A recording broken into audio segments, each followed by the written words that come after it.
এখানে আপনি যদি বিশ্লেষণ করেন তাহলে দেখবেন যে যেই বৈঠকের মাধ্যমে বিএনপি ফেব্রুয়ারিতে নির্বাচন বিষয়টাকে মেনে নিয়েছে, আমাদের শহীদ হোসেন বাবুল ভাই বলছে ছাড় দিয়েছে, ওই বিএনপির শীর্ষ নেতারাই বলছেন যে ডিসেম্বরে নির্বাচন না হলে বাংলাদেশে আর কখনোই নির্বাচন হবে না।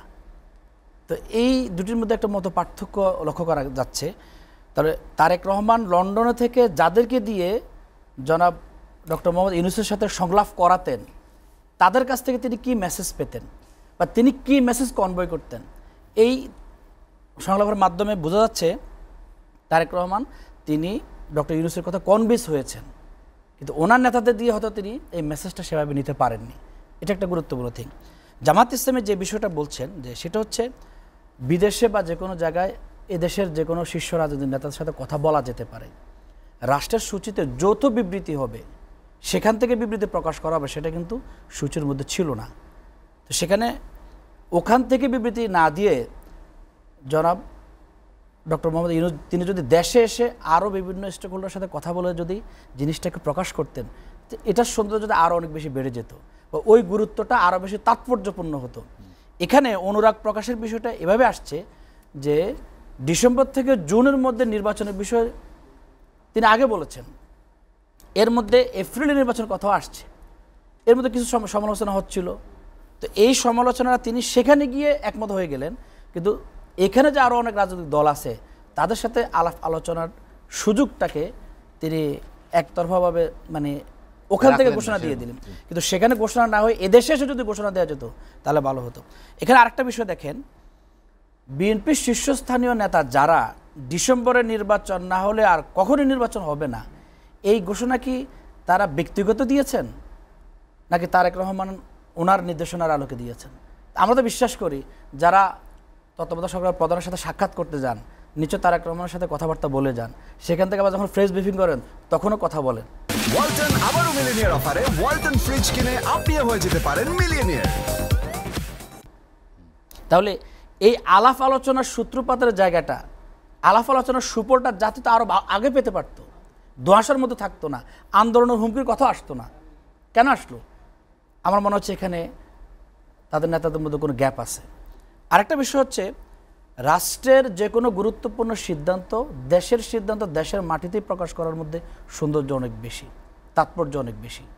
আপনি দেশ নিয়ে, দেশের স্বাধীনতা সার্বভৌমত্ব নিয়ে ভাববেন, চিন্তা করবেন, সেটা বিদেশে আপনি শুধুমাত্র একটা দলের সাথে কথা বলে আপনি যৌথ বিবৃতি প্রকাশ করে দিলেন। এখানে তো অন্তত নির্বাচন কমিশনে নিবন্ধন প্রাপ্ত তো অনেক দল আছে, এছাড়াও সুশীল সমাজ আছে, তাদের সাথে কথা বলে জিনিসটা প্রকাশ করা যেত। জামাত ইসলামের জায়গা থেকে জামাত ইসলামী আলোচনাটাকে ফলপ্রসূ বলেছে, এটাকে জামাত ইসলামী সাধুবাদ জানিয়েছে। কিন্তু সিস্টেমের জায়গায় কেউ কথা বলছে না। জামাত যদি চুপ থাকে, আজকে যিনি প্রধান তিনি দেশের বাইরে গিয়ে কথা বলে সেখানে প্রেস ব্রিফিং করে দিয়ে দিলেন, আগামীকাল আরেক ঘটনা ঘটবে, আমার দেশের রাজা তখন বিদেশে চলে যাবে, আমার দেশের সিদ্ধান্ত গ্রহণের সিস্টেমটা তখন বিদেশে চলে যাবে। আজকে তিনি লন্ডনে গিয়ে বলছেন, কালকে আমেরিকায় গিয়ে আরেক দলের সাথে কথা বলে বলবেন। এই জায়গায় দেশের স্বাধীনতা সার্বভৌমত্বের সাথে জিনিসটা যায় না, এবং কোনো ক্ষেত্রে আমাদের প্রধান উপদেষ্টার নিরপেক্ষতা কিছুটা হলে এখানে ক্ষুণ্ণ হয়েছে বলে আমরা মনে করছি, জনগণের একটা অংশ মনে করছে। সেজন্য জামাতের পক্ষ থেকে বিবৃতি দেওয়া হয়েছে। আমরা আশা করছি যে তিনি দ্রুত ফিরে এসে আবার বিভিন্ন রাজনৈতিক দলের সাথে কথা বলবেন, সংলাপ করবেন, আলাপ আলোচনা করবেন, এবং সুনির্দিষ্ট একটা রোডম্যাপের ব্যাপারে আমাদের বাবুল ভাই যেটা বলছেন, জামাত ইসলাম আমির যে কথা বলছেন মানে রমজানের আগে হতে হবে কিন্তু কখনো বলেন নাই। তিনি বলেছেন যেহেতু রমজানের পরে যে সময়টা, সেই সময় বৃষ্টি বাদল শুরু হয় বাংলাদেশে, রাইট, রমজান এর পরবর্তীতে জুনের সময় আবার কোরবানির সময় চলে আসে, ঈদের আগে হলে, রমজানের আগে হলে নির্বাচনটা ভালো হয়। এটা জামাত ইসলামের পক্ষ থেকে আগে বলা হয়েছে। কিন্তু আপনাদের বিবৃতিতে কিন্তু আমিরের সেই বক্তব্যের প্রতিফলন ছিল না। না, বিবৃতি মনে হচ্ছে আপনারা অনেকটা অসন্তুষ্ট। না না, আমরা দুটা পয়েন্টে আমাদের কথাটা ক্লিয়ার করেছি। একটা হচ্ছে যে এ ধরনের সংলাপ দেশীয় রাজনীতির জন্য, দেশের জন্য খুবই গুরুত্বপূর্ণ, এটা হতে পারে, কিন্তু বিবৃতি প্রকাশ করা এটা নিরপেক্ষতা ক্ষুণ্ণ, এটা নিরপেক্ষতা ক্ষুণ্ণ করে। এটা বাংলাদেশের স্বাধীনতা সার্বভৌমত্বের ক্ষেত্রেও জিনিসটা যায় না। আপনি দেশের সিদ্ধান্ত দেশে বসে জানাবেন। আমার মনে হয় যদি তিনি 5 দিন দেরি করে যদি দেশে ফেরার পরে যদি বলতেন, তেমন বেশি কিছু সমস্যা হতো না। তিনি কি তারেক রহমানকে সন্তুষ্ট করার জন্য তাৎক্ষণিক ওখানে বলে ফেললেন? নির্বাচিত হওয়ার পরে, সরকারে যাওয়ার পরে তার প্রতিশ্রুতি ভুলে যায়। আমরা আমাদের সুবিধার কথা চিন্তা করি সরকার গঠন করলে। আমি প্রধানমন্ত্রী হলে, আমি দল গঠন করলে আমি আমার কথা চিন্তা করি, আমার দলের কথা চিন্তা করি, আমি কিভাবে বেশি দিন টিকে থাকবো সেই চিন্তা আসে। এটা আমাদের রাজনীতি সংস্কৃতি হয়ে গেছে। এই জন্য এদেশের ছাত্র সমাজ বলেন, সুশীল সমাজ বলেন, রাজনীতির নেতৃবৃন্দ বলেন, সবার জায়গা থেকেই কথাটা এভাবে আসছে যে মৌলিক কিছু সংস্কার অবশ্যই হতে হবে আমাদেরকে, এবং সেই সংস্কার হওয়ার জন্য এতটুকু সুযোগ দেয়া, এই সংস্কার যেন কোনোভাবে ব্যাহত না হয়। বিএনপির কথাটা বারবার কেন আসছে যে সহযোগিতার জায়গায় বিভিন্ন পত্রপত্রিকা মিডিয়াতে কথা আসছে, যেমন এমন তো কথা আসছে যে ওরা কি সংস্কার করবে, যে ওদের হাতের লেখা সব সংস্কার আমরা কি করব, বাদ দিয়ে দিব, কথা এরকম আসছে।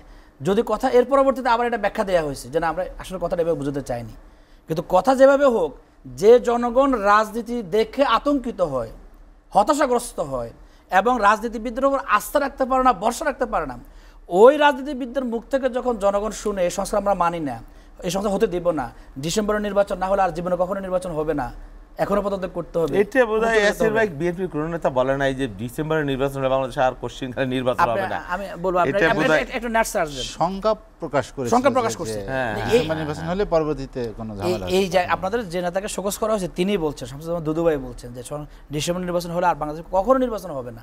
এই জন্য আপনারা শোকজ করছেন, ধন্যবাদ জানাই। কিন্তু আমি বলছি যে মানে সৌহার্দ্যপূর্ণভাবে যদি, আন্তরিকভাবে যদি বিএনপি হেল্প করছে, আরও হেল্প করতে পারতো, জিনিসগুলো আরও গোছালো হতে পারতো। তা আমরা বিশ্বাস করি যে এই যে সুযোগ আসছে, এই সুযোগকে হেলায় যদি কেউ ফেলে, ধরেন কথার কথা, ইতিহাস তো লেখা হবে, জুলাই 4টা তো নিশ্চয় হবে। বাবুল ভাই একটি কথা উল্লেখ করেছেন যে একটি সাক্ষাতের সময় পেতে 8 দিন লেগেছে, ঘুরিয়েছেন, কি এমন বাস্তবতা হলো?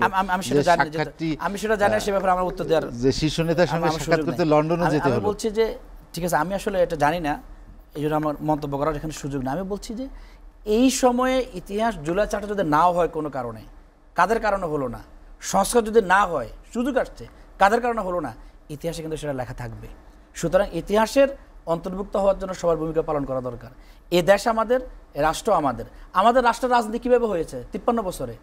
ভারত বলতে হবে, রাশিয়া বলতে হবে, চীন বলতে হবে, আমেরিকা বলতে হবে। আমরা আমাদের জায়গা থেকে সক্রিয়তা নিশ্চিত করা, স্বাধীনতা সার্বভৌমত্ব নিশ্চিত করে রাজনীতি পরিচালনা করা, এই জায়গাগুলো ছাত্র জনতা সৃষ্টি করে দিয়েছে।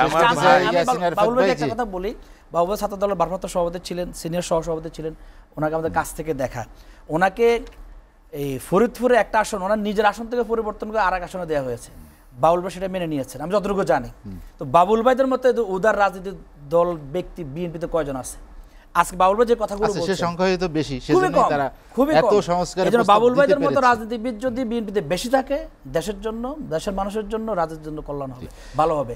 তো আমি সর্বশেষ এটা বলতে চাই, সকলে যদি আরো সমর্থন জানায়, আমার বিশ্বাস একটা সংস্কার হওয়া উচিত। আপনাকে অসংখ্য ধন্যবাদ। হাতে সময় নেই বাবুল ভাই। না, আমার তেমন কিছু বলার নেই আসলে। এই যে যেটাই হয়েছে, কারণ রাজনীতি বললাম না, মত বহুমত দ্বিমত এগুলো থাকবে, কিন্তু দিন শেষে দেশের প্রশ্নে কিন্তু আমরা এক জায়গায় এসে দাঁড়াবো।